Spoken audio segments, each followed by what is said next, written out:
Well, he covered the presidential campaigns of Barry Goldwater, Eugene McCarthy, Hubert Humphrey, Abraham Lincoln, as well as the Vietnam War and Watergate.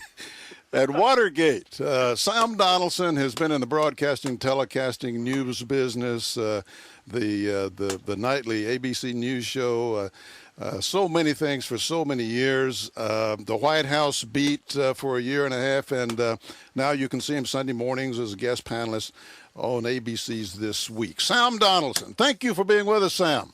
Senator, it's always a pleasure. You and I go back a long way. Well, I was telling the folks about that earlier. I told them I was going to try to get even with you today in some way for all of the grief you caused me.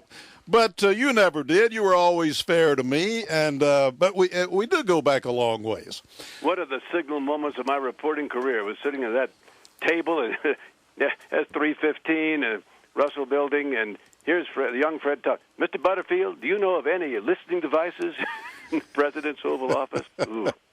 Ooh. Should have kept my mouth shut, Sam. It would have saved us a whole lot of trouble. Would have saved President Nixon, that's true. Well, Sam, what I want to know is why you didn't get that story. I mean, it looked like the only thing that we were able to keep secret over the weekend. I know Bob Woodward claimed that they had it and didn't go with it, but yeah, well, you know. Sure, what do you think about that? Well, I called Don Sanders. I said, Don, you interviewing this guy for Fred Thompson, because Don was your number two, yep, right? Yep. On Saturday, and named Butterfield. What did he tell you? Well, and you know, Don never called me back. Well, you know what? Don has passed on now. He was a great guy and a former FBI agent of many years, and he was old school. Man, he didn't talk to anybody, but. It did affect history a little bit. Well, you know, Butterfield told me, as well as many others, I did a piece with him long after that. He said, I was resolved when I went in, because he was the guy who had put in the taping system on Haldeman's order. Yep. Mm-hmm. I was resolved, if they asked me an indirect question, one that I could skirt, I'd skirt it. But if they asked me a direct question, I was not going to perjure myself. I was not going to lie. Smart man. That's a lesson a lot of people have learned over the years right. since then.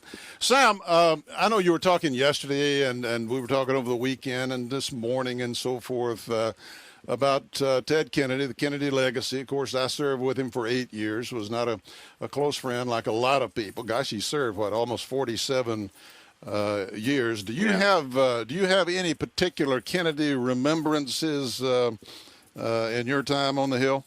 Well, I covered the Senate off and on in the 60s when he first came. And in those years, let's face it, Eddie McCormick was right when he ran against Ted Kennedy for that seat originally in 1962. Yep. If your name had been Edward Moore, your candidacy would have been a joke. Yep. I think the senators that I knew, the old dogs up there, the old bulls, they respected him in the fact that his brother was president of the United States when he came. But they didn't particularly respect him because he had not accomplished much in the way of having prepared himself. Yep. And I think his early years, he was still kind of a man about town somewhat, and all of this. Somewhat. I have to be the family show you've got, Senator. I have a couple of remembrances. One was the horrible one the day I was sitting in the gallery when a guy named Richard Rydell, who was an aide to the Democrats, came rushing in from the Democratic cloakroom. And the Senate was in session. A guy named Winston Prouty from Vermont, I think, was droning on about something. And he went up to Special Holland, the senator from Florida. And Holland gave a start and moved toward the chair because in the chair was the young Senator Kennedy. As you know, because you did it, the new senators are the ones that get to preside. Right. That's when right. the Vice President of the United States. Most boring job in America. Yeah. And then Rydell went to Mansfield, the Democratic leader, and Dirksen, the Republican leader, and we all got what's going on here. Because when Holland went up to Kennedy, he clapped his he had a notebook or some sort of doubled, where his papers were together and jumped up, and it didn't run, but he hurriedly left. And that was because the news had just brought to him his brother, the president, had been shot. Horrible day. Oh, yeah. We all remember where we were on that day. I remember another thing, Fred, if I may. Call you Fred. I've known you for so long. Go ahead. He got to be whip again. I think because he was a Kennedy, and he was Mansfield's number one for a while, number two. And one night he was presiding over a conference trying to help negotiate a railroad settlement, and I think it was successful. He had been in a terrible airplane accident with Birch Bayh, and Kennedy's administrative aide was in that light plane. He was killed. The pilot was killed. Kennedy was severely injured, back, neck, and Birch kind of pulled him out. Birch's then wife, Marvella, was with him. In any event, he finished this negotiation, and as he was leaving the Capitol, some tourist ran up to him, because in those days, you could walk around the Capitol. I don't care who you were. No one checked to see if you were Osama bin Laden, as we're going to do today. And came running up and said, "Senator, I just love you." And he clapped him on the back. And you should have seen this. I mean, Ted Kennedy winced as if he'd been lashed. But he was really in pain. Sam, all these things that we hear about today, the personal lives of these members up here, when you first started in the business and first started going up there, what was there? Let me ask a couple of different ways.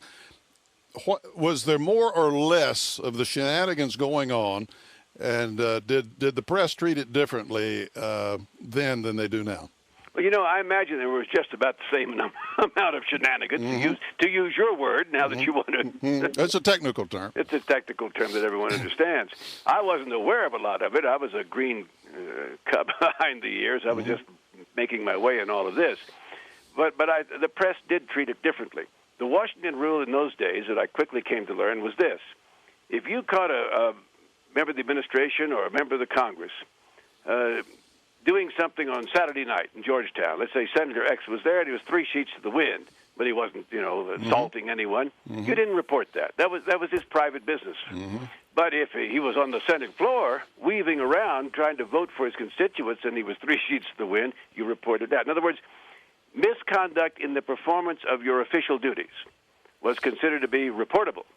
Misconduct of a minor variety, and in those days, Fred, the certain shenanigans that you referred to were considered by so many people as a minor variety. That's changed today, I understand. Well, what about the coverage of the President of the United States? Of course, we all know that the news media has been pretty much in love with Barack Obama. Now that he's having health care issue problems, you're seeing a lot more criticism. I've always said that besides the general liberal bias in the media, which you and I probably could discuss for a long period of time, there's also something called a success rate, and success begets success. And but when a guy is not successful in something, that's when the media is likely to turn. Even regardless of their personal feelings. Are we seeing that happen now? Everybody loves a winner. Yeah. Including the press. It's just like the old story that the Supreme Court reads the election returns, Mr. Dooley used to say, whoever he was. And I have to admit it. I mean, the press loves a winner. They love a new guy. They love Barack Obama was the guy who walked on water as far as so many Americans were concerned, bless them. And the press, some segments of the press, large segments, I thought during the primaries the coverage was not even. Senator Clinton, for various reasons, some of which, of course, she brought on herself from long-standing, was not treated in the same way as this new, exciting, and potentially historic breakthrough for the presidency Barack Obama was treated.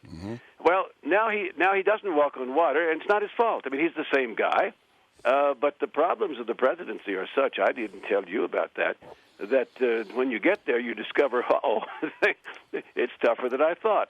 And particularly when things are going bad. Yeah. He didn't, look, I'm one of those who says he inherited this recession. He didn't cause it. But people expect him to do something about it, and maybe he is. And not make it worse. That's right. Maybe he's making it worse. I don't know. But the point is, if he is, we don't see it yet. I mean, all the prognosticators say we may be turning the corner. Yeah. Ben Bernanke says, hey, I think we are. But the average American does not see that yet. That's right. And so who do you blame? And timing is everything. We don't have a presidential election right around the corner. But we have a congressional election next year. We do. And now the health care business. He had, I think, a historic chance, and I think he's kind of may have blown it. I'm not going to pronounce it dead yet, but I think there are tactical mistakes in the spring and particularly this summer.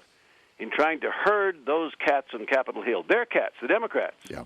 I mean, it's one thing to say we got to herd cats and that's a difficult job, but when you say, hey, why don't you herd yourselves?